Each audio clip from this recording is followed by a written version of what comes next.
welcome back, viewers. The Rough Cut. We're going to run in here to the Stout Projects at 55 Meadow Street and take a little viewing of an exhibition by this gentleman, Matthew Neal Gehrig. Does that show have a title? Mixed Business. Mixed Business. Okay. Well, I'm going to put Matthew to work here. Get up and give us a tour, Mr. Matthew. I want to talk to you about the paintings. Where do we start? Well, as I was saying to you, I saw a couple of these, I guess one of the early pieces from this series. And as I said, I thought it looked like you'd kind of solve some problems. Let's just talk about some of the new work. Not sure. I think I may have created some problems along the way.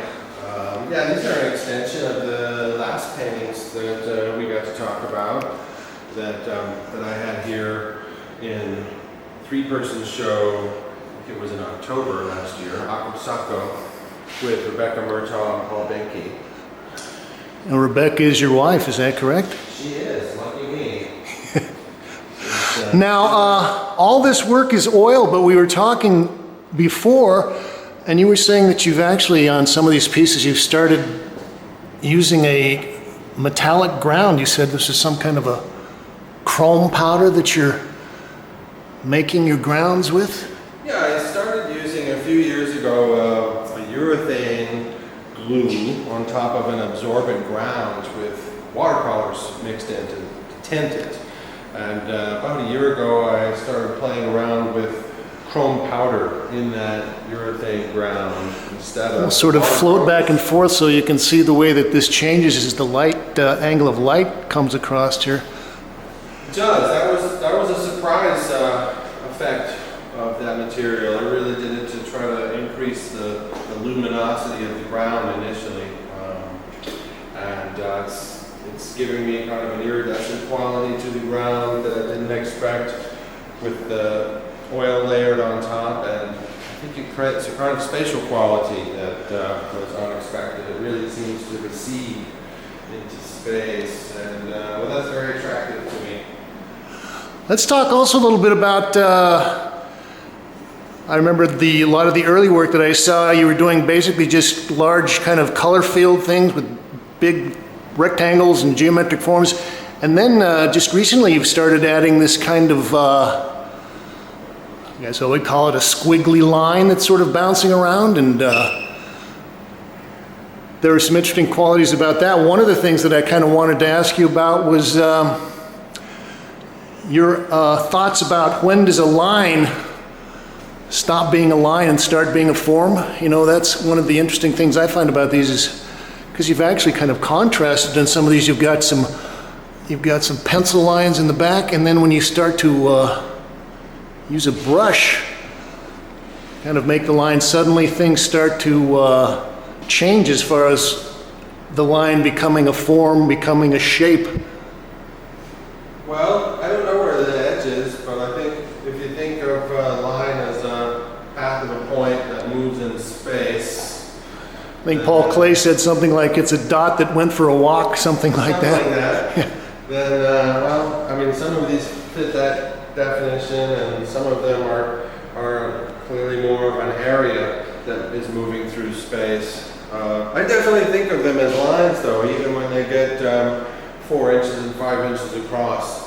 The scale tends to increase when that happens, and you know, it's about movement. You know, you asked about the more geometric work that preceded this work. Yeah, sort of like the pink rectangle that's in the background of this piece. A bit. You know, and the drawing really introduced it. You know, didn't introduce itself, but I introduced drawing into that work as a way to create new layers of rectangles, to create new edges, and thereby to create new spaces.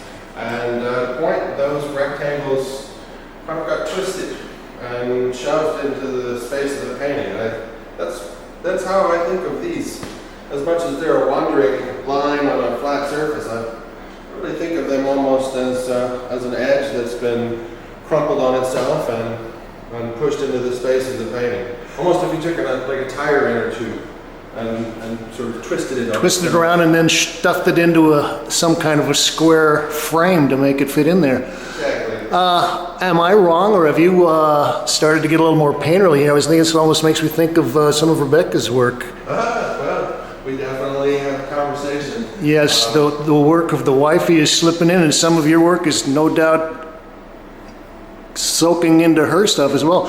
What I'm thinking is this chunky section here in the middle. Oh, you know I thought about her sculptures when I did that. Absolutely. Yeah. Yeah, the texture of her work has found its way into mine from time to time. Well, it's always good to mix things up. I guess it's better to steal stuff from your wife than some stranger, right? Well, We're gonna it tends to be more forgiving. sometimes. We're gonna wrap up looking at this large piece. Well, first of all, how big is this one? I would say that's probably what, about 7 feet by 6, something like that? 84. Okay, that's 7 feet. So That's what it is. Yep.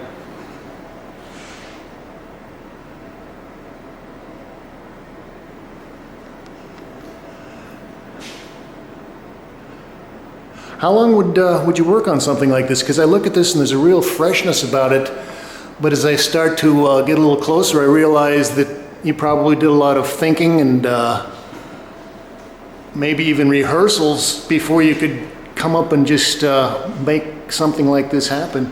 Yeah, well, I think, the ground layers take as long to build up as anything else, because there's multiple layers of that urethane ground, and then there's multiple layers of oil paint on top of it, these veils. And in this case, I built it up and wiped it down for about 2 weeks before I was satisfied with that ground layer. And then I was so afraid to, F it up, that I probably stared at it for another week before I got to business with this orange paint. And, it didn't take much time at all. Now, does the part of what you're doing with the polyurethane ground, does that kind of seal the weave of the canvas to make it a little slipperier so that you can really slide these strokes around? Exactly, and it's an absorbent ground that I'm working on, Okay. so it's necessary. Somebody else is coming to look at the show.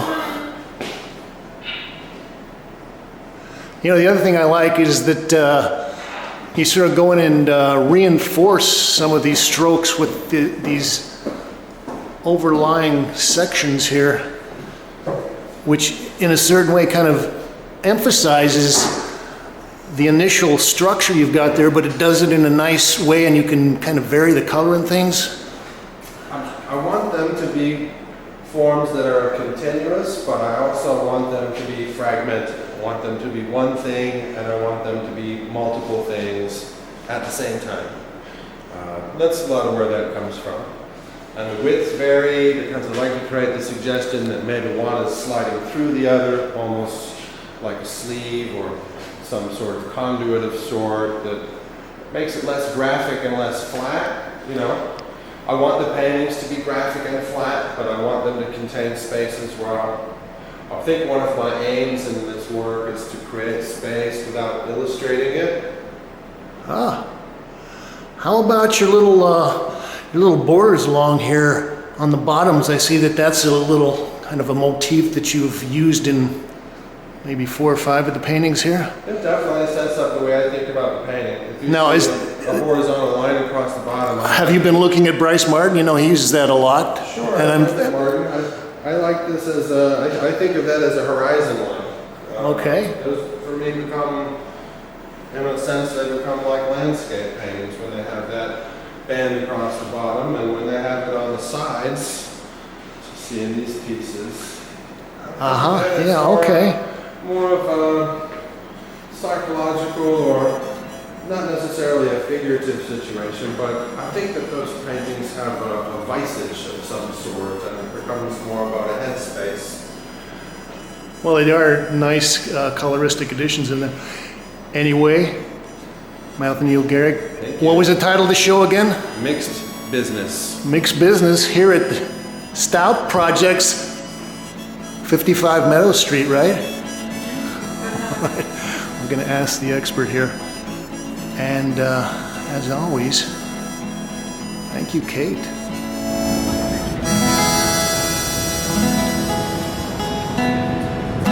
Very nice. Thank you. Who wrote that song? Bob Dylan. I was thinking it was either Bob Dylan or Woody Guthrie, one of those Not on guys. tracks out. All right, thank you.